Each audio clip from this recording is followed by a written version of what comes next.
y'all. Welcome to First Comes Love, Then Comes Marriage podcast. My name is Lindsay Jackson, And I am Aaron Jackson. and we are in our fifth season. This season, we are talking about cliches and realness. So, thank you for joining us and coming back, telling your friends. Let's dive into today's episode cliche. All right, what All is it? right, you What we ready? got? Today, we're talking about long term memory for the good times, short term memory for the bad times. Okay. And I heard this cliche, or maybe it's just a saying. I heard this saying recently, and I can't remember where I heard it from, but I remember thinking, oh my goodness, I have to say that because we want to talk about it on the podcast because it specifically talks about relationships. And Yeah. that's what we want to talk about. So, long-term memory for the good times, short-term memory for the bad times. What do you think? Long-term memory for the. I think it's gonna be. I think it's really good for, I guess, keeping a peace and trying to be like grateful for Mhm. things. Mhm. When I hear it, I think about our kids. It's such I was a about to yeah. say the same thing, only because we say this to action all the time. We'll be like, "Didn't you just have something good?" Mm-hmm. Right? Because kids are so funny. You can have the best of days, but you tell them then it's bedtime at the end. It's like and it's just so dramatic, and it's like, man, you have a very short memory. Like, what's happening right now is your entire world. You could have took them to Disneyland from Mm-hmm. 7 to 5, but yeah, I was thinking the same thing. So yeah, that's the first thing I think of is just like what is it called? The attitude of gratitude. Yeah. Always having an attitude of gratitude, remembering what like remembering the good times. It really helps you through the bad times. We've had our share of bad times, and we had a plethora of good times. Yeah. And so I just always try to remember all the good times, even going through the bad times, or even if like I'm upset or going through something. So I like this one. I like this saying a lot. I like this saying a lot because it has the what's it called? The undertone of gratitude. Yeah. The one thing is it's kind of like you do need to remember the bad times though. Not harp on it or anything like that, but it's Mm-hmm. just like a lot of a lot of my experiences or traumatic experiences or dark experiences, I learned so much from it.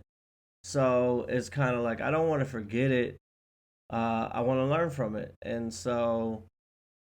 if you don't learn from it, it's going to reoccur. So Yeah.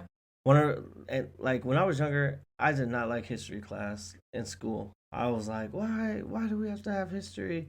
And the more I get older, it's like, yeah, we need history so we can know like it's almost like a human nature class because things repeat itself. History repeats itself. Yeah, so it's just like knowing things for when action gets older or shine gets older and they're in a relationship and they might be going through something and I could recall Mm-hmm. and I could help them guide them through their dark times because I've been through it or somebody else has been through it that I know about. It's like having a short-term memory for the bad times sometimes could backfire because if I'm just like letting things slip out my head and be like, oh, I'm only going to remember the good when time comes for me to give advice and stuff like that, I could just be like almost like naive, like, oh, hey, everything's okay, everything's been Yeah. okay.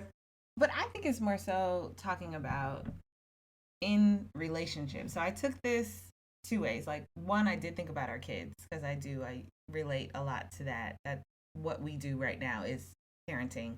But then I'm thinking about like in our relationship, like how to sustain for in a forever marriage, in a long relationship, or even in friendships. Like I think about how the good should outweigh the bad. Not to say that you forget it, but I mean, we were just talking about forgiveness, right? So when I think about forgiveness, and I think about, and I've said this before, and you made fun of me because it was like slow to anger, quick to forgive. Yeah. And I think when you're talking about your memory and what you remember, you should hold on to the good memories first. It's not to say that you forgot the bad things, but you forgave them. And so, you kind of are like, okay, I don't need to harp on this. I don't need to hold this grudge. I don't need to carry this over to the next stage in my life. So I think it's more so, it's not forgetting, but it's just like, people can hold grudges. And that's what it is. It's like long term, short term. Okay, something bad happened. Let's talk about it. Let's learn from it. Let's move on. Let's not harp on it, hold the grudge, keep it in my back pocket for if you do it again. Okay, in this relationship, let's only do long term good times, short term bad times. This reminds me of another saying that we haven't. I guess it like forgive and forget. Yeah, that's what I'm Forgive, saying. yeah, forgive and And people are forget. like, I forgive, but I ain't forgetting. Exactly, because I don't think you should forget. Because I'm like, you need to remember how whatever happened made you feel, or like, I'm not saying I, forget. I'm saying learn from it mm-hmm. and let it go. Can we does let it go mean forget, or does let it go mean like that's what it's saying. It's saying short term means okay, I'm not saying don't remember it, but also let's not keep it for a decade later and then bring it back up because I'm not the same person I was a decade later. If you're still holding me to what I did when we first got married, Mm-hmm. then you didn't grow and neither did I. I'm not recognizing your growth. That's what Yes, you're saying. yes. Well, counterpoint to that is just kind of like if I can only trust you based off of your actions, right? And so if somebody does something and I'm being told to forgive and forget or to let it go or to move on, am I the fool when such things Mm, happen again? Putting mm. somebody in if somebody crosses boundaries and then I tell them, okay, this is the boundary, and they cross it again, am I supposed to just be like, okay, I need to keep moving forward? I need to No, see, exactly. that's not a memory. That is a reoccurrence. We're talking about something that is a memory. A memory means that it is past. So Mm-hmm. if you talk about something is happening over and over and over again, and you're continuing to say, let it happen because you keep trying to forgive, well, yeah, you are the fool because that's not a memory. That's literally happening. I I'm know. talking about an occurrence that happens Mm-hmm. and now it is a memory. It didn't like, and that's what I mean. You have it for the short time, Okay. and if it once it's the short Yeah. is over and it doesn't happen again, then let that go. So let's talk about memories. And one of the major memories in people's relationship is their wedding day. Yes. And we talked privately. We never really said it out, but like high emotional days, like a wedding day, you lose friends and you lose close Mm, friends mm. because Family. yeah, family. You lose family, and so now I have these people that I felt like were my family this whole time, and then I'm getting married, and I'm so excited, and something happens during the wedding planning process, Yeah. right? Yeah. And on this one day, I have very fond memories of our wedding, but I also remember the people who were not there Okay. and the people who decided that they did not want to come for any reason. Yep. We had a rule of no children allowed, and so there were some couples, some people who did not go because of that rule, and and it was like I'm over it, Right. right? It's not like I'm really You're not feeling the emotions yeah. I'm not like of being stung, but you but didn't now that explain it but now that completely. yeah but now that relationship is Severed. yes like Tarnished. yeah I'm cool with them but it's not as close as I was and Right. so and that's the thing where it's kind of like okay is it on me to reach out and try to mend or is it just like okay it is what it is. No, I think if you wanted to, you could explain. I always think that communication is a wonderful tool. So if you feel like you want to repair it or make the relationship different, then have the conversation. Say how you feel. They'll say how they feel, and that type of thing. But if you're like you said, you cool, you okay with how it is right now, you don't really need the relationship to be anything different than what it currently is, then I don't see the reason to even bring it up again. Cause yeah, that was a decade ago. So you have the memory. Mm-hmm. Yeah. Linked to a wonderful memory of the best day of our lives. Yeah. For me, yeah, I don't see a reason to tamper with it by like bringing up the bad part of it. Because again, my whole thing is letting it go. I just don't like that. I just don't like the saying "let it go." I guess because it just doesn't. You're like, if it's what don't you like about it? It's not. There's no closure. You think there's no such thing to me as letting it go. Okay. So if like I need to learn from every experience that I have. Right. And so if there is a traumatic experience, I'm not going to let it go. I'm going to learn from it. Case in point, in this situation that you were just talking about, I'm not saying let it go without understanding or let it go without healing or processing. I'm saying that there has to be a way to move on from it. So for me, I look at the situation and we were not parents then. Mm-hmm. Okay. We got married. Our wedding venue had a rule. It wasn't even our rule. We were like, no kids because we about that life. Our venue had a rule that it couldn't be more than 5 kids before it was this exorbitant amount of cost for every child that came in. It needed to have like a separate babysitter or something like that. So we were like, cool, no kids except for the kids in the wedding. And that equaled less than 5 kids. Okay, so the cost of having more kids was the reason why we decided to send out the invitation saying no children. Now, with that in mind, there was a parent, a family member that said, I'm offended by you saying I can't bring my child. We're family, right? Because family always got something to say when you gotta have a wedding. We're family. I want to bring my kids. Da-da-da-da-da. We were like, no, we made no room for an accommodation. And on her part, she was offended because she felt like she was special and her child was special. So I can look at the situation with greater understanding now that I'm a parent.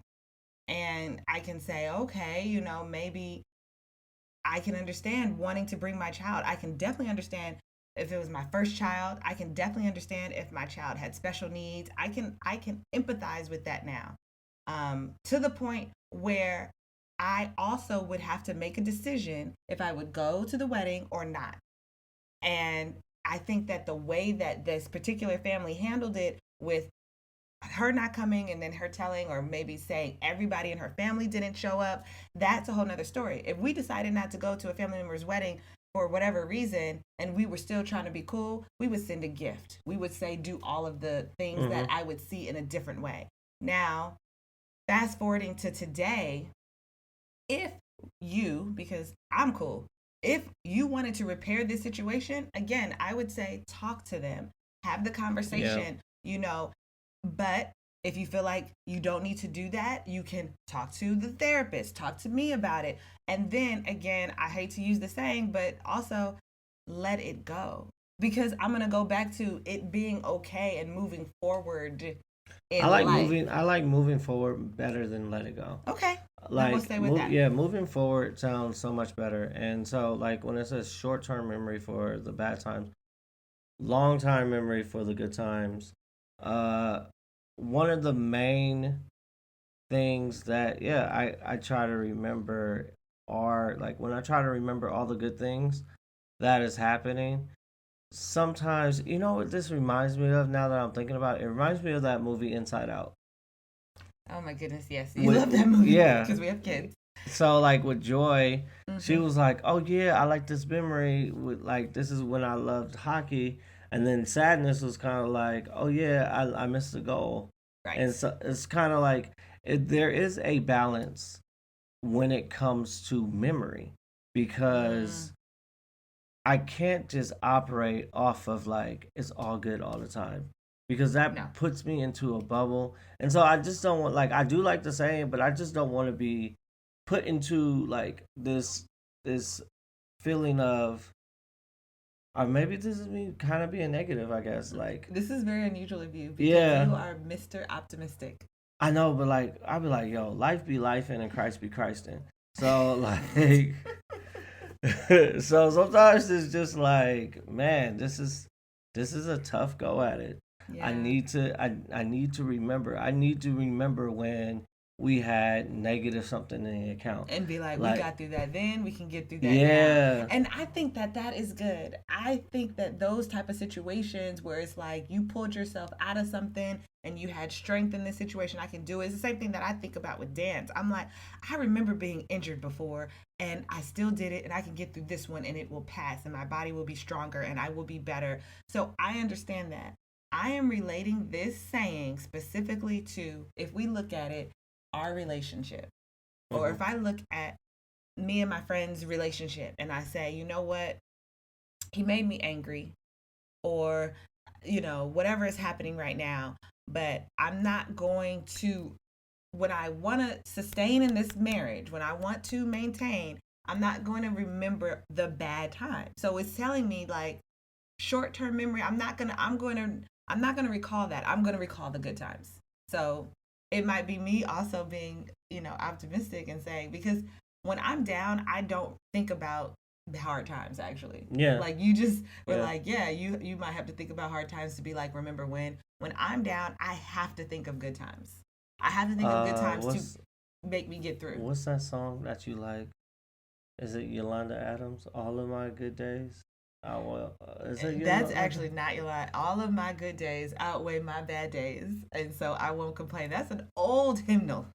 Oh. That's an old one, and I say that all so the that's time. Basically the same, right? There you have it. So yeah, all of my good days outweigh my bad days, and just making sure that the good. I would say this: make sure that your good days have bigger value than your bad days. So it's not like I wouldn't say like forget all the bad times and stuff like that, but it's kind of like, okay, even if I got ice cream this day and it was delicious, had a great date with you or something like that, and then on that same day, we got in an argument over, I don't know, dishes or something like that. Yeah. The having the great date should outweigh the dishes thing. Even if good times are few and far between, when it comes to good things happening, I think if we put a bigger value on them, right, then it ends up evening it out.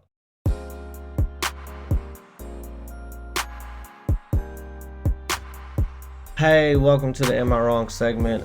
First comes love, then comes marriage. Podcast is part of a podcast where I do a situation with me and Lindsay, and then you tell me who's right or wrong. So, what was it? I think it was like the other day, Lindsay was going out with her friend.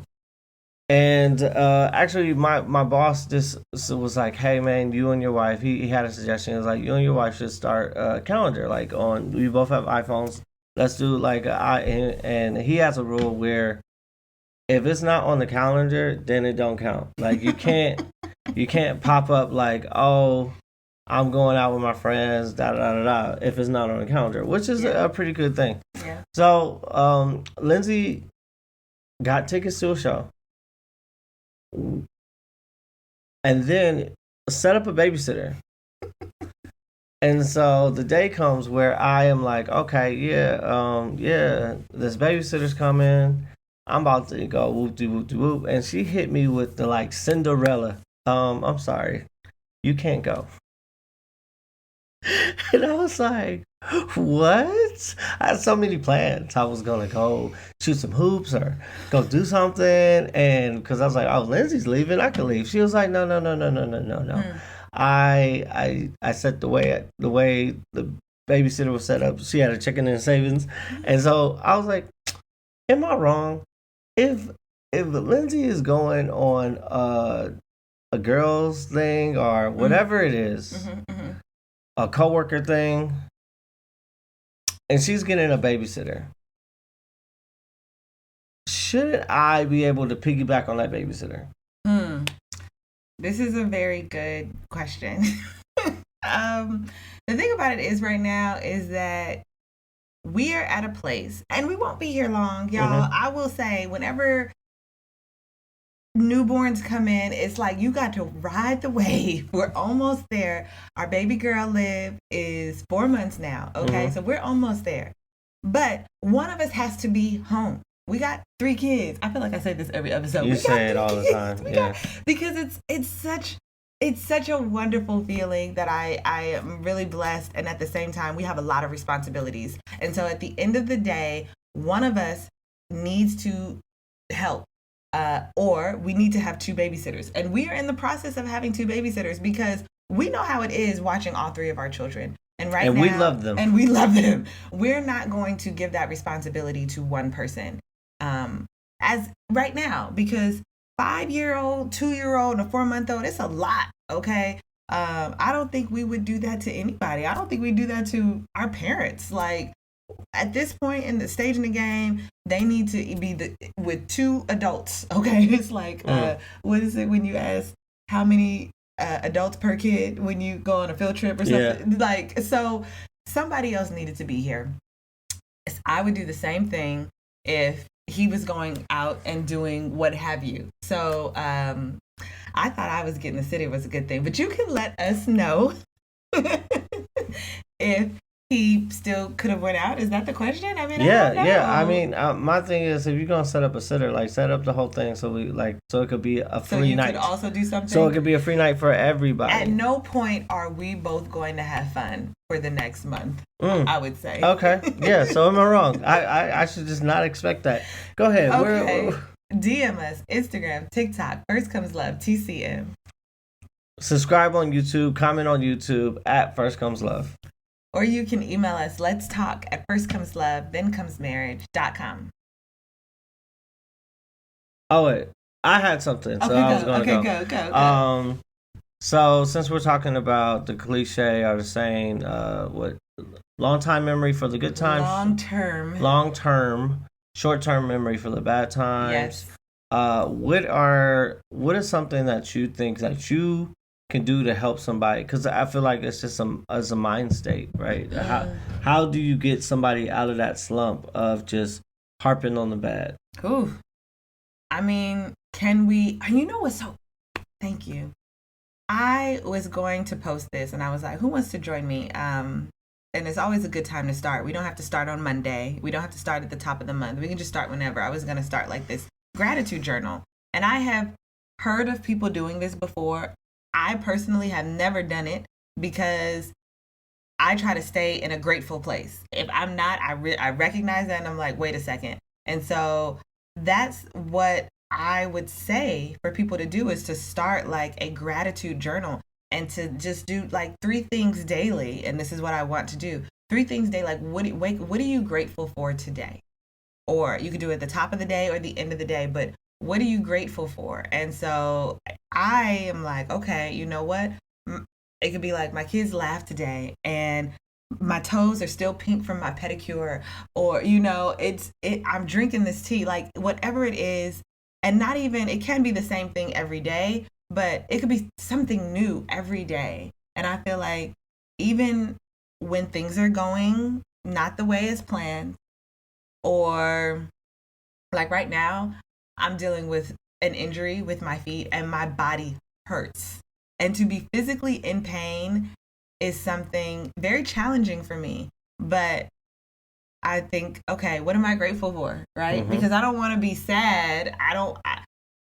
And I don't want to be delusional. I can still be in the understanding that I'm in pain, but also I'm grateful for like this moment. Mm-hmm. I'm grateful that I get to see you. I'm grateful that I had the money to buy the shoes that I needed so that I could walk with ease, like things like that. So that's what I would encourage people to do if they're in a slump, as you say, or just like kind of going through a valley at the moment, like, okay, let me think about the things that I am grateful for, even in the midst of something going wrong. That look, that was sound advice. uh because that's one of the, like, getting people out of a slump, or like getting out of a slump is probably one of the hardest things that, like, I have to do. What I do is I talk to people. I have my brain trust, and I go like, hey man, I'm in a slump. Like I'm very communicative. I talk to like my friends, and one thing I am very grateful for are my friends. I have selected the best group of people. It was you. It was all you. Yes, I have, like, my circle is just so amazing. It could be a text message, and I have different relationships, but they all are based on trust and love and loyalty and vulnerability, which is I've always had a like, even with my guy friends, I've been vulnerable with them. It was never like a challenge. So I think it's really helpful for me. Maybe because like most of my guy friends, we came from the same church, right? And so we kind of like know each other's core. Like, we know the backbone of like their values and stuff like that. So I can talk to you about certain things, fatherhood, or just like not being motivated, or like growing up, or the struggles of being a black man in America and stuff like that. So I feel like just having communication and having a brain trust, for me, it kind of gets me out of the rut, and just being vocal, not suffering in silence. Yeah. And that's the main thing. It's kind of like, if I'm just remembering the bad times, it's also just like not telling anybody and just keeping it to myself. Or right, somehow you have to be able to let that out somewhere, like to your friends, like you're saying, to family, to the journal, to wherever, especially when it's something that you can't change immediately. Yeah. Like you're saying, like, but if you're in a slump, something that you can change is your mindset, is your attitude, is your mindset. Exactly. But maybe the circumstances can't change right now. Maybe you're in a situation where this is what it is right now, not forever. So that's the other thing I always remind myself, is like, is this something that is going to be forever or for a lengthy amount of time? Or is this a situation where this is just right now? You know, like how we were talking about, like, our children are only this young right now. And then soon they will be more independent. Yeah, every year they get older. Yo, we said this the other day with action. We were like, man, you had a growth spurt, and you're doing these amazing things. Like Shine, he's potty trained, y'all. We said we were potty training him before he was 3, and he is our most determined, independent child. And we were like, man, this is hard. And then it happened, and so now, you know, so as far as slumps are concerned, it's like, is this temporary? Yeah, and just focusing on, I think it's like focusing on, even in the bad times, focusing on the good things. Like, there's a theory, I guess it's called like the red card theory, that I heard about. It's kind of like, how many red cards did you see going to work? Right. And somebody would say, like, you know, they might saw 3 or 4, but I was like, if I gave you $100 for every red card that you had, so if I gave you $100 for every red card that you see, from here going to work, you would have a number. You would be actively seeking out these red cards. And that's the thing. It's kind of like, if you seek the opportunities, they will present themselves. If your mind is not open to things, they won't show up. And so that's the thing about this saying. Is kind of like, look for the good times. Right. If we're looking for the good times, then the good times will show up. Yeah. Look for the things to be grateful for in a gratitude journal. And if you have those things, then like if you're looking for it, then it will show up. And I think that's probably the best way to do it. I love it. I've never heard of this red card theory, but this is a perfect analogy for what we're saying. Yeah. So yeah, that's all I got. All right. So as usual, we do want to engage with you. We're so happy that we switched to Tuesdays because now you have all week, day, and weekend to listen, watch, write back, report, tell us what you think. So, if we have spoken to you at all in these past 30 minutes, please let us know what you think and maybe how we can help you have this long-term memory for the good times, short-term memory for the bad times, because I like the saying. Yeah. Okay, I'm for it. So DM us on Instagram or TikTok, First Comes Love, TCM. Follow and subscribe on YouTube at First Comes Love. And email us. Let's talk at firstcomeslove, then comes married.com. Talk to you Tuesday.